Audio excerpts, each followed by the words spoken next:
Member of Parliament for the U.S. Party says there are a number of things that you have to look at with regards to the pension reform. Member of the Anti-Poverty Platform says that the measures announced were violated. Minister of Public Health updates the community on the active COVID-19 cases. Those are the headlines for Friday, July the 24th, 2020.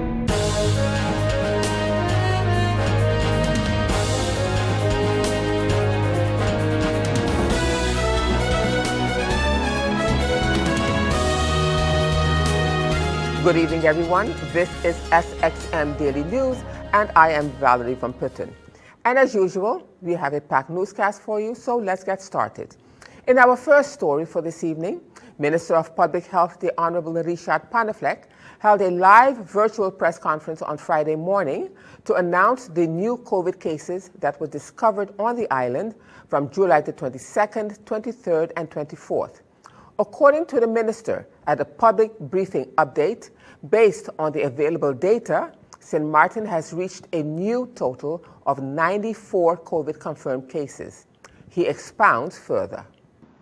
Sadly, today, I must inform you that based on the latest available data provided by the Collective Prevention Services, as of 6 p.m. on Wednesday, St. Martin reached a new total of 94 confirmed COVID-19 cases. 16 of these cases are currently active and were reported during the past 72 hours. CPS is monitoring these 16 active cases and has also initiated source and contact tracing to ensure that the virus is quickly contained. The contact tracing measures are also necessary to ensure that persons who came into contact with confirmed COVID-19 cases are placed in quarantine and given information of COVID-19. While these persons are in quarantine, they will continue to be monitored by CPS. Persons that are required to quarantine are isolated, must stay at home, and limit contact with all other persons, including their own family. Of the 16 active cases, 2 were reported on July 24th, 3 on July 22nd, and 10 on July 23rd. The positive cases are in isolation, with 1 confirmed case admitted to St. Martin Medical Center. It is important to know that this sudden spike in cases over the past few days has been mainly local transmissions, of which 3 cases are confirmed as being travel-related via the repatriation flight from the Dominican Republic on July 22nd. As part of the Ministry of Health's effort to protect the citizens of St. Martin, some 143 passengers have been tested at the Princess Juliana International Airport over the past week as residents continue to return home on repatriation flights. General practitioners and CPS are also ensuring that symptomatic persons who have made themselves known are tested routinely. We take some solace in knowing that in contrast to last March, when we had our first cases, CPS, the local labs, and government are better equipped to deal with the potential COVID-19 outbreak. It is because of CPS contact tracing on the newly reported cases, we have been able to identify and test others. CPS will continue this process to contain the spread of this virus, but the citizens of St. Martin must continue to do your own part to flatten the curve.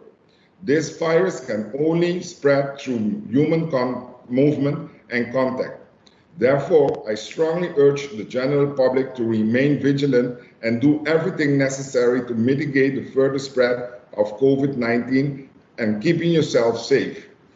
We must all do our part in the fight against COVID-19 and not become complacent. The government of St. Martin and the Ministry of VSR, with the help of the local law enforcement, will strictly enforce all social measures as has been communicated constantly to the further spread of COVID-19. St. Martin has and continues to be tested, and we have endured the worst of times in the past. Through those tests, we have shown real strength of character. We cannot afford to let down our guard at this stage, as the evidence is clear that the fight against COVID-19 is not yet over. Your call to action in the past to adapt the new social norms results in 63 persons recovering from the COVID-19, and until now, we were able to keep our numbers of infected persons from increasing. We must protect ourselves and families by wearing masks in public places, staying home, avoiding crowded areas, maintaining a proper social distancing of 2 meters from other persons, coughing or sneezing into your elbow or a napkin, and washing your hands often with soap and water or sanitizer. If you are experiencing the flu-like symptoms, stay at home. Call your family doctor. If you have any cause for concern, please call CPS at 914-914. As government, we will continue doing our utmost to keep the public safe. I ask for your cooperation during this difficult time and encourage you to pay strict attention to the safety protocols and social distancing measures to avoid any further shutdowns at this time. We each have a role to play in the fight to reduce the spread of COVID-19. Respect yourself and the person next to you. Wearing a mask is cool.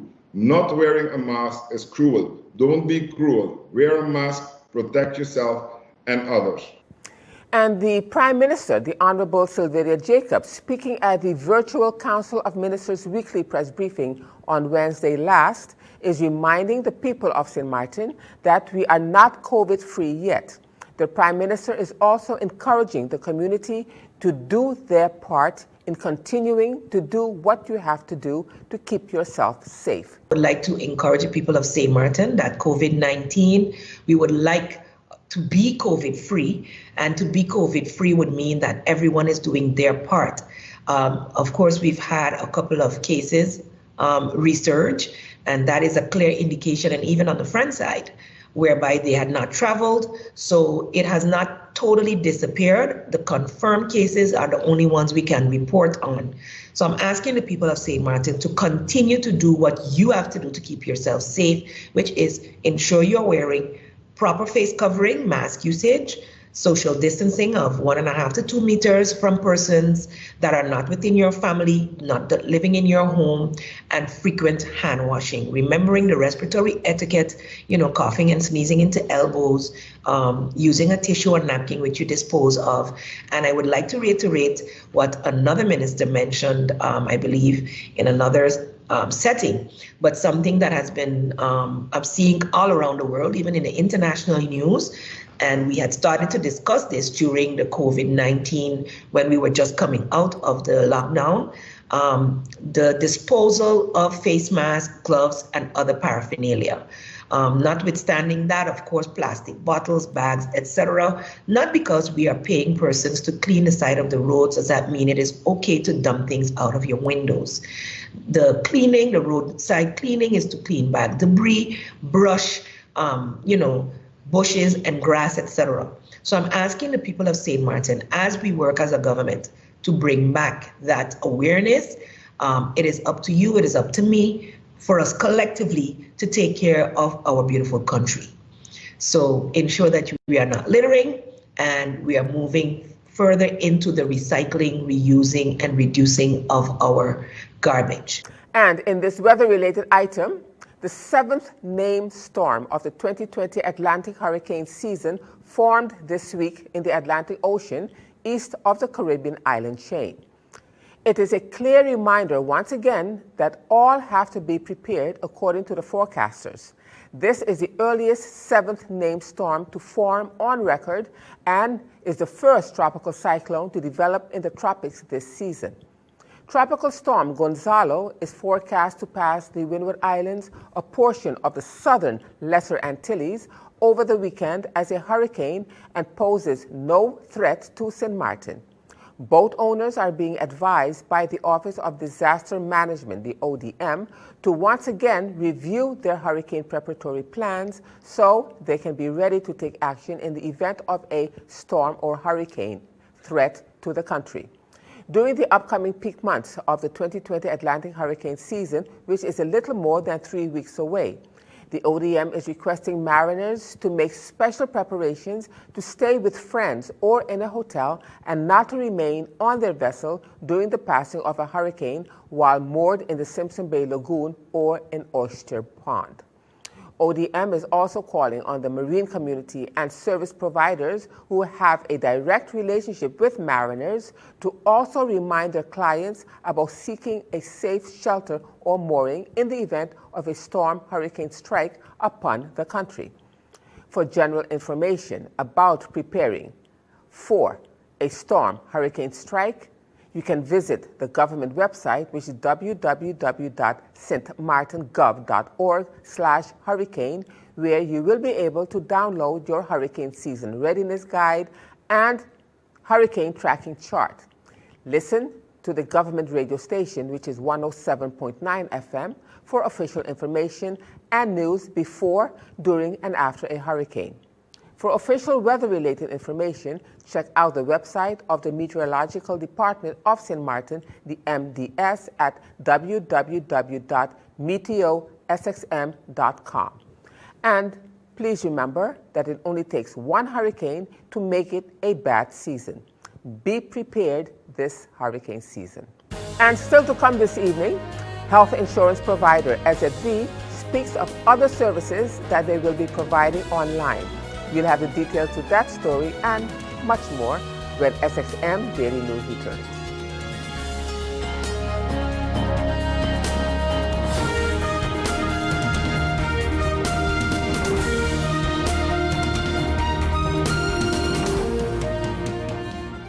GEBE has been faithfully serving the communities of St. Martin, powering your home and our economy.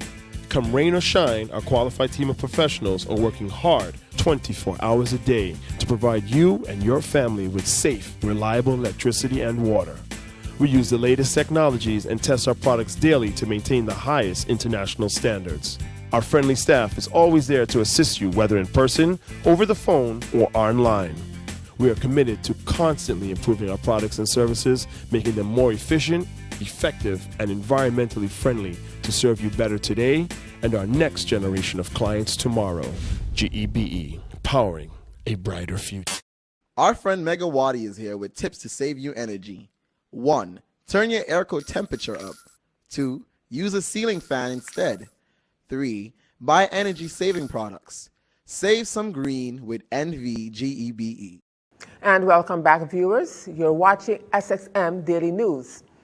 In other news for you at this time, a member of the anti-poverty platform, Claire Elshot, has responded to a question regarding the Minister of Finance's statement last week that the island is on track with most of the conditions for St. Martin's compliance with the Dutch conditions for liquidity support. Mrs. Elshot told our news department that the Waiklu has protested in writing the specific human rights and that the measures announced were violated. But a written answer that was promised did not reach the unions up to today at the anti-poverty platform. All in all, we are on track with most of the conditions, said Minister Artwell Irion during the live virtual Council of Ministers press briefing last week, Wednesday. He was referring to St. Martin compliance with the Dutch conditions for liquidity support. Of all the press conferences we as coordinators of the anti-poverty platform heard, none of the ministers in the Council of Ministers, neither the Minister of Finance nor the Prime Minister have stated that the decisions they took to implement the Dutch conditions are violating international, state, and local legislations. The Waiklu has protested in writing the specific human rights the measures announced were violating, but a written answer promised until today did not reach the United Unions in the anti-poverty platform. Since when the cost-cutting measures in workers' benefits became part of conditions for Dutch liquidity support for St. Martin? On May the 15th, the Kingdom Council of Ministers accepted a May 12 proposal of State Secretary Knops to impose 18 conditions to give St. Martin a COVID-19 zero-interest liquidity loan. On May the 20th, the Prime Minister of St. Martin informed State Secretary Knops of the conditions instructed by the St. Martin Parliament, that the conditions should not violate international, kingdom, or national legislations. But on the same day, the Minister Plenipotentiary in The Hague wrote a letter to State Secretary Knops that the St. Martin government accepted the conditions for the Dutch liquidity support unconditionally. No negotiations were held against the instructions of the St. Martin Parliament in the motion adopted. The COM started an implementation of the conditions imposed by the Dutch, which triggered public protests from the unions and their members. And still with Mrs. Alshat, who is also the president of the YCLU, in response to a question posed to her about the Minister of Justice's letter of apology to the justice workers, and if they have indeed received the letter, Mrs. Alshat says that she saw a letter from the minister coming from the three unions, but she cannot say what is the end evaluation of this. Well, as far as I can recall, I've seen a letter that the minister sent to the unions, WICSU, PSU, NRPB, and APFO St. Martin, in which the minister detailed the different occasions on which she publicly gave an apology. So the programs, let's say that she was on, Prime Minister Talk, and also the press conference that she held last week. And she detailed that. And in this letter, again, she gave an apology.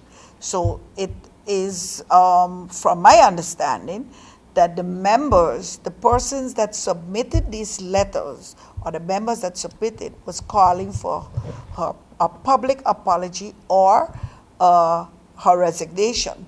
And she chose how fitting she would see the public, apology, because the public apology was not directed in the way of inviting them all back in front there and apologizing. No, she did it in her own way. So to me, I really cannot tell you what is the end evaluation of this, but I can only say that I saw a letter coming from the minister to those three unions with, again, a detail of which date she was on which program and apologies that was given to the members for her, for her expressions and the way that she expressed herself to them, basically, and also asking for the opportunity for her to continue to work in their benefit. So I do hope that the continuation of working will evolve in a finally having justice for the justice workers, in which their function book, their functions, their placement, their remuneration, and everything will be finalized, and it will be given to them. As you would say, give Caesar's, what is due, because 10 years is long enough. So publicly, that is what the minister stated, and I believe that as unions, they can hold her to that. And we really, as a president of the Chamber of Labor Unions, I'd hope that there would not be any type of behavior coming forward in the sense of any vindictive type of acts, but that it would really, really, really be truthful to the words that she has spoken, as to give me the opportunity to work and to bring this to final state. And as we continue now with more news, With the overnight transition of SZV services in mid-March, the health insurance provider was a trailblazer when it came to their online services. Chief Customer Officer for SZV, Mrs. Parveen Butcher, told our news department of the other services that SZV will be introducing online. Yeah, one of the services that is actually already online, and as a client, you shouldn't be worried with that too much, is the digital approvals of prescriptions. You might remember, Valerie, that in the past, for some types of medication, you need prior approval from SZV, and we have changed that procedure. Once you have your prescription, you go to your pharmacist or to another medical aid supplier, and that pharmacist or supplier will then request approval from SZV. We will respond and write directly to the pharmacist, and the pharmacist will dispense the medication. Is it an instant response? No, it's not. Sometimes you have to come back and... Yeah, or they will call you. Okay. So it saves the individual customer the trip to SZV, stand in line, come for a stamp, and go back to the pharmacy. Okay. Yeah, so that is something that we really intend to keep online. Yeah. Doctors phoning in prescriptions to pharmacists. Yes. That has been something that was being introduced. Is going to become almost mandatory now, right? Yeah, but the doctors and the pharmacists have their ways of communicating, but it is possible for them to WhatsApp it or to send it in. But for the doctors, and they know that there always needs to be a paper prescription sent afterwards to the pharmacists. Okay. Yeah, Okay. but that is out of the sight of the patient. Yes. Yeah. Okay. Any other services? Other services, I know the medical insurance card. For those that cards needs to be renewed, you request that online, and instead of requesting an appointment for renewal, you request a renewal, and then SZV will contact you to pick up your new card when it's ready. We will do the check behind the scenes to see if there is any documentation that is needed. Some persons need to send in their tax information, or we need residence permits to see how that situation is. But that can be sent in via email or via Facebook Messenger, and then we can pick it up from there.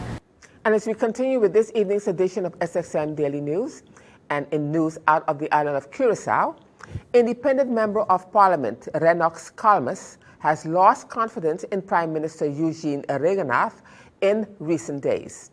This was one of the major announcements made by Kalmas yesterday during a long-awaited press conference. According to Kalmas, Regenath has decided to let Suzanne Camilla Reumer stay as minister longer, while he had previously told Kalmas to appoint a new health minister. So I am not responsible for the unstable situation, but the Prime Minister himself is, said Kalmas. According to Kalmas, Suzanne Camilla Reumer's PIN party has lost its own objectives in the past 3 years. That, according to Kalmas, was the main reason for leaving the party. PIN's starting point was that old rope is tied to new rope, and that young people would become more involved in politics and cooperate with more experienced politicians. However, as the now independent member of parliament puts it, I was always silenced if I had to make decisions that I did not support for the sake of the coalition and the country.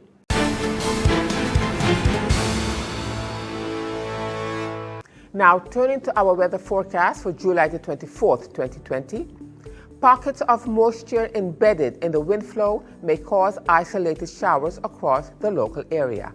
Saharan dust at varying concentrations will move across the region during the next few days. Persons with allergies and/or respiratory illnesses should take the necessary precautions. Meanwhile, the Atlantic high pressure system will continue to generate mostly moderate winds.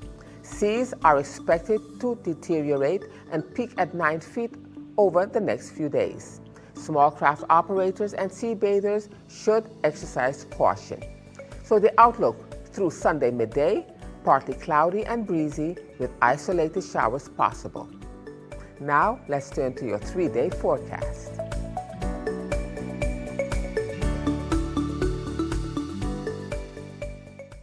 And still to come, Member of Parliament for the U.S. Party says there are a number of things that you have to look at with regards to the pension reform. And we'll have the details to that story and more when SXM Daily News returns. Make use of WIB mobile banking with easy access and direct usage of face recognition,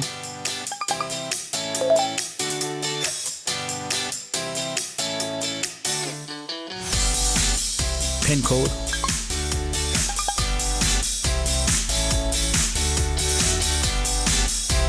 or fingerprint. Download WIB mobile banking app and make your transaction from anywhere at any time. For more information, visit wib-bank.net/quick-login. And this is SXM Daily News. I am Valerie from Putin. And as we continue now with more news, so the topic of pension reform seems to be not only the topic of the day, but the topic of the week. Member of Parliament of the U.S. Party, Mr. Claudius Van Camper, also spoke of the pension reform. Speaking on Fernando Clark's 12-to-1 talk on SOS Radio on Wednesday last, Member of Parliament Van Camper says that there are a few things you have to look at. He explains further. There are a few things you have to look. When you look at tax, the tax base also, you have to understand that a pension fund, you build pension over years. You start at a very low salary and you mostly end at a high salary. And your pension used to be based on the high salary, the last 3 years of your high salary. They had to change that so that the pension fund could survive. So they said, okay, we're going to pay you your average wage over your full period of time, and then you will be paid. Now, the passing of the pension, to raise the pension age from 62 to 65 has to primarily do with people living longer, and the fund would not be able to afford paying you from 62 to 78 or 62 to 80 or 62 to 85, but they'll have to increase it. Now, in Holland, it's already up on 67, and they're looking at going to 70 now. Aruba and Curacao, the same thing. I think they are both at 65 now also. And at the end of the day, Fernando, you have to look at the survivability of the fund. If that is not plausible, then the pension fund is in serious trouble. But the same goes for AOV, because that's what we just passed this week here gone on Wednesday. Now, the AOV had to be brought up to the same level of the pension fund, they said, so that it would be, that things would go into effect. For those who don't know, what is the AOV? AOV is basically a government subsidy that you receive when you reach that age of pension. It used to be 60, then 62, and now it has gone to 65. AOV, everybody gets AOV based on the amount of years they have been uninterrupted on St. Martin. So at present, it is 65. So every year you get 2% increase on your AOV. So you have to be here from the age of 15 straight uninterrupted to 65 to qualify for 100% AOV. So let's say a student goes away and he goes for 10 years abroad to do his studies, and it's not in the United States, for example, where you cannot write in because you're only going on a visa, but you go to Holland, Curacao, Aruba, or any other place where you can write in, you lose those years. And as we end this edition of SXM Daily News for this evening, the Ministry of Tourism, Economic Affairs, Traffic and Telecommunication, TEAT, along with the St. Martin Tourism Bureau, has organized a certified customer service and COVID-19 awareness training designed specifically for taxi drivers. The aim of these trainings is to equip our ambassadors with the tools to continue serving our diverse clientele as we reopen St. Martin. The first training began on Tuesday, July the 21st, 2020, at the home porting terminal of Port St. Martin until July the 29th, 2020. The second phase of the training is slated to commence on July the 30th, 2020, and ends on August the 10th, 2020. A third phase is currently being developed, catering to our tour operators and immigration officers in collaboration with the Ministry of Justice. And with this, viewers, we've come to the end of this edition of SXM Daily News for this evening. I am Valerie from Putin, thanking you for joining me. And just a reminder that this and other programs are available online. simply log on to stmartinmediacenter.com for viewing. And on behalf of SXM Daily News team, we thank you for watching and plan on meeting you right back here again on Monday. Do enjoy a safe weekend.